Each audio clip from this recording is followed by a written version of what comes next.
Kita cuci gel. Air panas, air suai. Mana situ dulu cuci gel.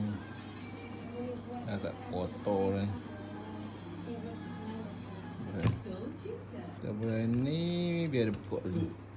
Air laki-laki tu bekok. Air suam kan. Agak-agak dia kembali sikit. Laki-laki tu nanti kita akan pakai ubat gigi Colgate. Nampak kesan dia tu, laki-laki dah keluar kembali daripada air suam ni. Laki-laki yang melekat tu dia keluar. Nanti kita sentar dengan ubat gigi Colgate ni. Ubat gigi.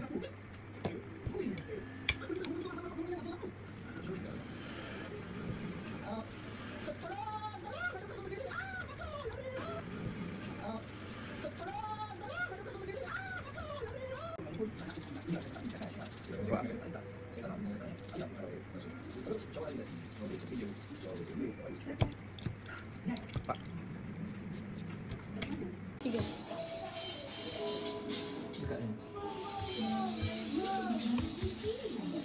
Stop.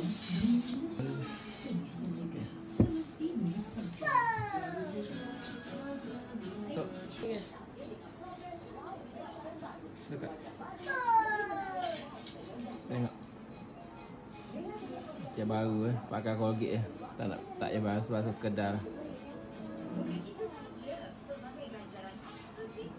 Ada masa keluar kita nampak dia teruk kalau putih ni lah teruk nak jaga. Nanti kita jumpa sentai tengok macam mana. Yang satu kalau orange. Warna-warna macam ni nak sentai dia ada agak leceh sikit lah. Tengok kita pakai Colgate ni jadi tak. Ambil putih pula ni. Hak ni teruk dah. Colour dia stop dulu. Warna dia. Agak putih ni lah penjaga dia. Putih memang susah lah. Apa pun kita try yang pakai Colgate ni. Jadi tak. Jom. Tebus dah panas. Air suam ni. Biar dia buka dah. Dah stop. Okey, warna dia satu. Kita tengok. Dia agak kotor lah. Berkerak. Kalau warna tu kayak gini cepat nampak kotor lah. Ini kotak. Nanti kita sentak. Okay, start. Okey, dah ni. Ambil buat gigi, kita sentar dia sikit-sikit. Sapu dulu. Stop. Kita sentar. Di awas diri je cuci, jimat. Tengok yang kotor-kotor tu. Dah. Lihat. Yang kuning-kuning tadi kan. Lihat. Dah. Stop. Ini kuning. Kita sentar. Macam gigi kita. Kita sentar. Stop tu.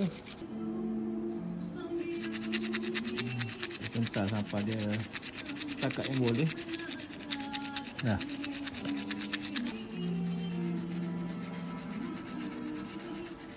Ambil gambar ni. Cinematic lah. Kau belakang ni.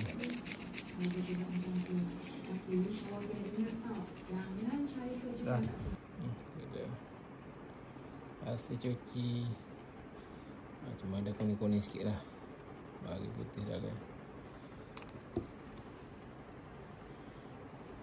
Elok. Ubat gigi boleh lah temporary. 12 hari kat rumah dah.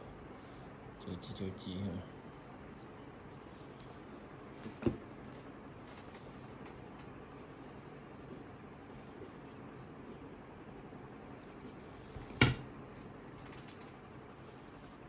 Sehat saja dah. Cuma ni ada saya makan je lah. Kalau ikut warna dia naik lah warna. Nak Colgate. Okey. Colgate.